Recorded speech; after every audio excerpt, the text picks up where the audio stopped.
আজ শেরে বাংলায় একে ফজলুল হকের ৬৪তম মৃত্যুবার্ষিকী। অবিভক্ত বাংলার রাজনৈতিক ইতিহাসের ক্ষণজন্মা এই নেতার মৃত্যুবার্ষিকীতে শ্রদ্ধা জানিয়ে বাণী দিয়েছেন প্রধানমন্ত্রী তারেক রহমান।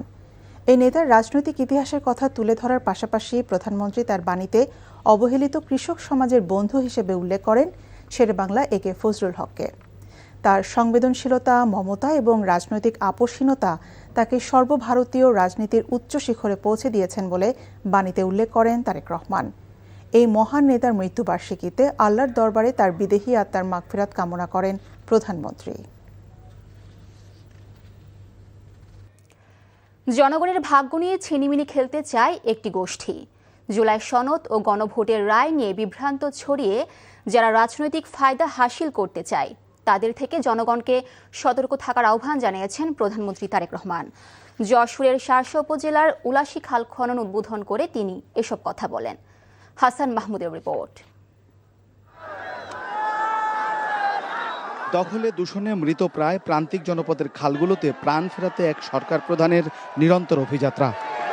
পিতার মতো হাতে কোদাল তুলে নেওয়া পুত্র পিতার পদাঙ্কই শুধু অনুসরণ করছেন না, জনগণকে দেয়া তার প্রতিশ্রুতি বাস্তবায়নের পথেও হাঁটছেন বীর দর্পে।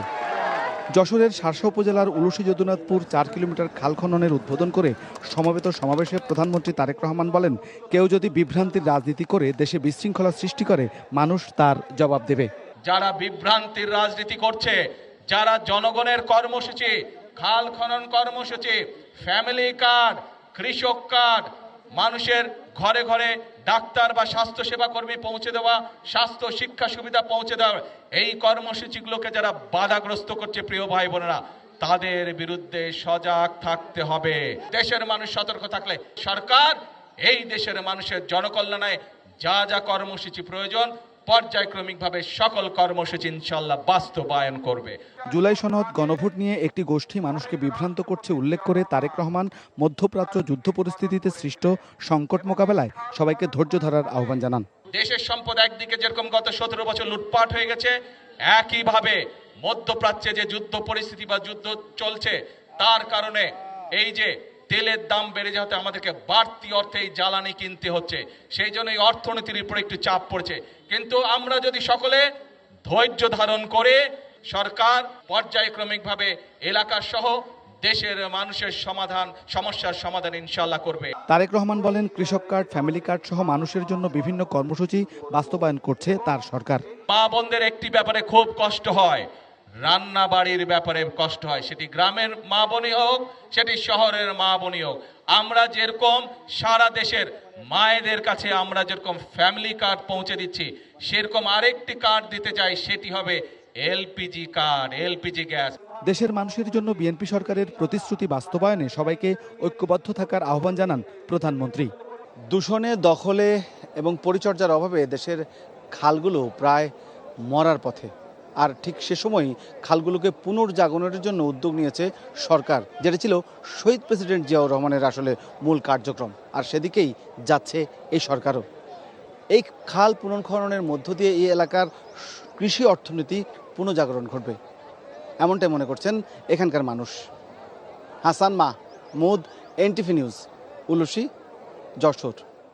নারায়ণগঞ্জে ওয়ার্ড কাউন্সিলর নজরুল আর আইনজীবী চন্দন সরকার সহ 7 জনকে অপহরণ ও হত্যার পর লাশ গুমের ঘটনার 1 যুগ আজ। এই ঘটনার মামলার রায় দ্রুত কার্যকর করার দাবিতে মানববন্ধন করেছে জেলা আইনজীবী সমিতি ও নিহতদের স্বজন ও এলাকাবাসী। নারায়ণগঞ্জ জেলা আইনজীবী সমিতির ভবনের সামনে সকাল 10টা থেকে 12টা পর্যন্ত এই মানববন্ধন অনুষ্ঠিত হয়। একই সময় ঢাকা, চট্টগ্রাম, ঢাকা, সিলেট মহাসড়কের সিদ্ধিরগঞ্জের সানারপাড় এলাকায় মানববন্ধন করেন নিহতের স্বজনরা। মানববন্ধনে নিহতের স্বজনরা দ্রুত রায় কার্যকর করার দাবি জানান। মানববন্ধনে মামলার বাদী পক্ষের আইনজীবী এবং নারায়ণগঞ্জ সিটি কর্পোরেশনের প্রশাসক অ্যাডভোকেট সাখাওয়াত হোসেন খান বলেন, এই সরকার এই হত্যাকাণ্ডের বিচার দ্রুত সম্পন্ন হবে।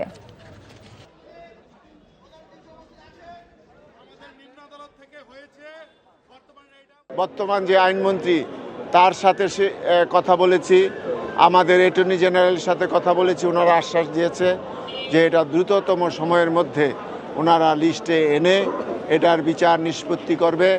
এটা কিন্তু সারা বাংলাদেশের মানুষ চায় এই হত্যাকাণ্ডের বিচার। দেশে কেউ বিশৃঙ্খলা সৃষ্টি করতে চাইলে বিএনপি সে সুযোগ দেবে না বলে সতর্ক করেছেন প্রধানমন্ত্রী তারেক রহমান। তিনি বলেন, যারা মুক্তিযুদ্ধ সহ বিভিন্ন সময়ে বিভ্রান্তি সৃষ্টি করেছে তারা আবারও অস্থিরতা সৃষ্টি করতে চাইছে। কোনো জুজুর ভয় দেখিয়ে লাভ হবে না বলেও হুঁশিয়ারি দেন প্রধানমন্ত্রী। যশোরে জনসমাবেশে তিনি এসব কথা বলেন। ফরিদ আহমেদ ভূঁইয়ার ক্যামেরায় জানাচ্ছেন হাসান মাহমুদ। গ্রীষ্মের খরতাপ পশ্চিম আকাশে হেলে পড়ার আগেই লোকে লোকারণ্য হয়ে ওঠে যশোর শহর কেন্দ্রীয় ঈদগাহ ময়দান। কপোতাক্ষ নদের কোলঘেঁষা দক্ষিণ জনপদের মানুষের জনতরঙ্গে দাঁড়িয়ে জননেতা প্রধানমন্ত্রী তারেক রহমান বলেন, এই অঞ্চল সহ পুরো দেশের উন্নয়নে প্রতিশ্রুতি অনুযায়ী কাজ করছে বিএনপি সরকার। আমরা নিজেদেরকে সতর্ক রাখবো যাতে আর কেউ এই দেশে বিশৃঙ্খলা তৈরি করতে না পারে, যাতে করে আর কাউকে আমরা সুযোগ দিব না জনগণের শান্তি নষ্ট করে 173 দিন হরতাল করবে, সেই সুযোগ আমরা কাউকে দিব না। আমরা কোনো টিকিট বিক্রি করতে চাই না, বরং আমরা বাস্তব কাজ করতে চাই। সেই জন্যই আমরা বলি, করব কাজ, গর্ব দেশ। সবার আগে কে? তারেক রহমান বলেন, কেউ বিশৃঙ্খলা সৃষ্টি করতে চাইলে বিএনপি তা হতে দেবে না। তিনি বলেন, যারা নির্বাচনের আগে বায়বীয় টিকিট বিক্রি করে, মুক্তিযুদ্ধের সময় বিভ্রান্তি সৃষ্টি করে এবং 24-এর ফ্যাসিবাদীদের ক্ষমা করে দেয়, তারা এখন আবারও ষড়যন্ত্র করছে। আজকে এই জুলাই সনদ নিয়ে এবং রাজনৈতিক বিষয় নিয়ে অনেকে বিভ্রান্তির চেষ্টা করছে। প্রিয় ভাই বোনেরা, আমাদেরকে সিদ্ধান্ত নিতে হবে। যারা স্বৈরাচার পালিয়ে যাবার সাথে সাথে বলে আমরা ক্ষমা করে দিলাম, যারা স্বৈরাচারের সাথে গিয়ে গোপনে ঢাকা থেকে ঢাকার বাইরে গিয়ে মিটিং করে, তারা জনগণের কথা বলছে, নাকি যারা জনগণের জন্য ফ্যামিলি কার্ডের ব্যবস্থা করতে চায়, যারা কৃষকের জন্য কৃষক কার্ডের ব্যবস্থা করতে চায়, যারা বেকার যুবকদের জন্য কর্মসংস্থানের ব্যবস্থা করতে চায়, সেই বিষয়গুলো আপনাদের কাছে জরুরি নাকি বিভ্রান্তিটা আপনাদের কাছে জরুরি? জনগণ ভোটের মাধ্যমে বিএনপিকে দেশ পরিচালনার দায়িত্ব দিয়েছে উল্লেখ করে তারেক রহমান বলেন, জুলাই আগস্টে মানুষ হত্যাকারীদের বিচার করবে বিএনপি। তারা বলে বেড়াচ্ছে বিএনপি বলে ফ্যাসিবাদের দোসর হয়ে গিয়েছে। আসুন আমরা দেখি কারা ফ্যাসিবাদের দোসর হয়ে গিয়েছে। প্রিয় ভাই বোনেরা, 5 তারিখে পরে বিএনপি পরিষ্কার বলেছে, জুলাই আগস্ট মাসে যারা মানুষ হত্যা করেছে তাদের আইনের বিচার হতে হবে, তাদের বিচার হতে হবে। কিন্তু আমরা দেখেছি 5 তারিখের পরে কেউ কেউ বলেছিল আমরা সবাইকে মাফ করে দিলাম, বলেছিল না? বন্ধ দেশগুলোতে জনশক্তি রপ্তানি চালু করা সহ বিএনপি জনকল্যাণে বিভিন্ন পদক্ষেপ নিচ্ছে বলেও জানান প্রধানমন্ত্রী। মধ্যপ্রাচ্য যুদ্ধ পরিস্থিতির কারণে দেশ পরিচালনায় সরকার গঠনের পরে কিছুটা হোঁচট খায় বিএনপি। তবে এই সংকট উত্তরণে সবাইকে ধৈর্যের সাথে সময়টি মোকাবেলা করার আহ্বান জানালেন প্রধানমন্ত্রী। আর তার এই যশোর অঞ্চলের সফরকে কেন্দ্র করে এইখানকার তৃণমূল বিএনপির মধ্যে সৃষ্টি হয়েছে এক ধরনের জাগরণ। Hasan Mahmud, NTV news, Jessore. আগামী সপ্তাহের মধ্যে বিদ্যুতের লোডশেডিং পরিস্থিতির উন্নতির আশা করছেন বিদ্যুৎ ও জ্বালানি মন্ত্রী ইকবাল হাসান মাহমুদ। আগামী 5 বছরে সরকার 10,000 মেগাওয়াট বিদ্যুৎ উৎপাদনের লক্ষ্যমাত্রা নির্ধারণ করেছে বলেও জানান তিনি। জ্বালানি সংকটের স্থায়ী সমাধানে সৌর বিদ্যুতের বিকল্প দেখছে না সরকার। সোমবার রাজধানীতে সিপিডি আয়োজিত সেমিনারে এসব কথা বলেন মন্ত্রী। আরাফাত ইসলামের রিপোর্ট। মধ্যপ্রাচ্য যুদ্ধের প্রভাবে ডিজেল ও এলপিজি সংকটে যখন শিল্পের উৎপাদন ব্যাহত হচ্ছে, তখন একই কারণে বন্ধের পথে দেশের তেলচালিত বিদ্যুৎ কেন্দ্রগুলোও, যার প্রভাবে সাম্প্রতিক সময়ে বেড়েছে লোডশেডিং। এমন বাস্তবতায় আলোচনায় এসেছে নবায়নযোগ্য জ্বালানির প্রয়োজনীয়তা। রাজধানীর একটি হোটেলে সিপিডি আয়োজিত সেমিনারে সৌর বিদ্যুৎ সহ বিকল্প জ্বালানি খাত শক্তিশালী করতে কর ছাড় ও বিনিয়োগে সরকারি নীতি সহায়তার দাবি জানান অংশীজনরা। জ্বালানি ঘাটতি মেটাতে সৌর বিদ্যুতে প্রাধান্য দিয়ে সরকার আগামী 5 বছরে 10,000 মেগাওয়াট বিদ্যুৎ উৎপাদনের লক্ষ্যমাত্রা নির্ধারণ করেছে বলে জানান বিদ্যুৎ ও জ্বালানি মন্ত্রী। সোলার পাওয়ারের জন্য prime minister is very interested. Prime minister নিজে, আমাদের বলতে হয়নি, উনি নিজে এই সব মন্ত্রীদের ডেকে কোথায় কোথায় জমি আর সব বের করছে আপনাদেরকে দেওয়ার জন্য। জমি আমরা দেব, আপনাদের আর যা যা ফ্যাসিলিটি লাগবে সেগুলো আমরা ক্রিয়েট করব। আমাদের টার্গেট 10,000 মেগাওয়াট আমাদের এই 5 ইয়ার্সে। আগামী সপ্তাহের মধ্যেই বিদ্যুতের লোডশেডিং পরিস্থিতির উন্নতি হবে বলেও জানান তিনি।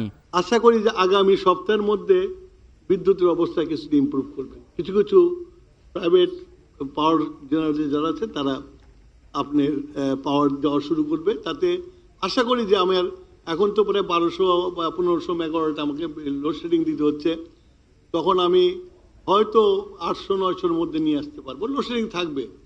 এরই মধ্যে জ্বালানি তেলের আমদানি খরচ $2 বিলিয়ন বেড়ে গেছে উল্লেখ করে মন্ত্রী জানান, বিদ্যুৎ খাতে সরকারের বকেয়া আছে 56,000 কোটি টাকা। দেনা শোধ করার জন্য আমি অর্থমন্ত্রীকে দৌড়াচ্ছি এখন। আরাফাত ইসলাম, এনটিভি নিউজ, ঢাকা। জাতীয় সংসদের সংরক্ষিত নারী আসনে নির্বাচনে জাতীয় নাগরিক পার্টির নেত্রী নুসরাত তাবাসসুমের মনোনয়নপত্র গ্রহণ করতে নির্বাচন কমিশনকে নির্দেশ দিয়েছে হাইকোর্ট। আজ বিচারপতি আহমেদ সোহেল ও বিচারপতি ফাতেমা আনোয়ারের দ্বৈত বেঞ্চ এ আদেশ দেন। গত 22 এপ্রিল নির্ধারিত সময়ের পর মনোনয়নপত্র জমা দেয়ায় এনসিপির নেত্রী নুসরাত তাবাসসুমের মনোনয়নপত্র বাতিল করে ইসি। পরে প্রার্থিতা ফিরে পেতে হাইকোর্টে রিট করেন তাবাসসুম। আগামী 12 মে অনুষ্ঠিত হতে যাচ্ছে ত্রয়োদশ জাতীয় সংসদের সংরক্ষিত নারী আসনের নির্বাচন। দীর্ঘ 16 বছর বন্ধ থাকার পর নতুন উদ্যম ও ভিন্ন আঙ্গিকে আবারও যাত্রা শুরু করেছে সংবাদ ভিত্তিক টেলিভিশন চ্যানেল 1। 2006 সালের 24 জানুয়ারির তথ্য বিনোদনের বিচিত্র সমাহার নিয়ে যাত্রা শুরু করে চ্যানেল 1। এর 4 বছরের মাথায় 2010 সালের 27 এপ্রিল সন্ধ্যা 7টার সংবাদ শুরুর আগ মুহূর্তে চ্যানেলটির সম্প্রচার বন্ধ করে দেয় আওয়ামী ফ্যাসিবাদী সরকার। রাজধানীর গুলশানে চ্যানেল 1-এর নতুন যাত্রায় শুভেচ্ছা জানাতে আসেন বিএনপি মহাসচিব মির্জা ফখরুল ইসলাম আলমগীর সহ বিশিষ্টজনেরা। পুনর্যাত্রায় চ্যানেল 1-এর জন্য শুভকামনা জানিয়ে এনটিভির চেয়ারম্যান আলহাজ মোসাদ্দেক আলী আশাবাদ ব্যক্ত করেন, বস্তুনিষ্ঠ সংবাদ প্রচারের মাধ্যমে জনগণের হৃদয়ে জায়গা করে নেবে চ্যানেলটি।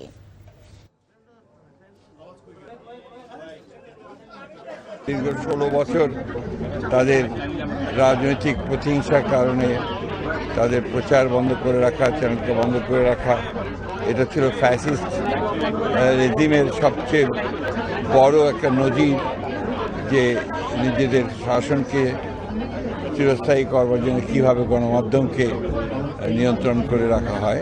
চ্যানেল 1 সঠিক জায়গায় ছিল বলে স্বৈরাচারী শেখ হাসিনার সরকার 16 বছর আগে বন্ধ করে দিয়েছেন অবৈধভাবে। আজকে একটা বিজয়ের দিন, আনন্দের দিন, যে আজকে আবার সেই 16 বছর পরে সত্যর জয় হয়েছে। আমাদের খেয়াল করতে হবে, মিডিয়াতে এখন অনেক রকমের প্রোপাগান্ডা চলে, সেই জায়গায় সত্যটা যেন তুলে ধরতে পারে সবার আগে, এবং মানুষের কথা, দেশের কথা বলতে পারে, দেশের উন্নয়নে কাজ করতে পারে। তাহলেই চ্যানেল 1-এর সকল পর্যায়ের কর্মকর্তাদের কষ্ট আমি মনে করি সফল হবে। প্রতিযোগী দেশের সাথে তাল মিলিয়ে বিদেশি বিনিয়োগ বাড়াতে কাজের গতি বাড়ানোর তাগিদ দিয়েছেন বিনিয়োগ উন্নয়ন কর্তৃপক্ষ বিডার নির্বাহী চেয়ারম্যান আশিক চৌধুরী। রাজধানীর আগারগাঁওয়ে বিডা কার্যালয়ে আয়োজিত সেমিনারে একথা বলেন তিনি। বিডা চেয়ারম্যান বলেন, বিগত 1 দশকে বিনিয়োগ উন্নয়ন কর্তৃপক্ষের নানামুখী পদক্ষেপের পরও বিদেশি বিনিয়োগের ধারায় তেমন কোনো ধরনের পরিবর্তন আসেনি। এজন্য শুধু পরিকল্পনা প্রণয়ন নয়, তার যথাযথ বাস্তবায়নে কার্যকর পদক্ষেপ নেবার কথা বলেন তিনি। এ সময় বক্তারা বলেন, বিদেশি বিনিয়োগে বড় বাধা আমলাতন্ত্র, তাই ওয়ান স্টপ সার্ভিস সহ নানামুখী কাঠামোগত সংস্কার আনা হলেও তা খুব একটা কাজে আসেনি।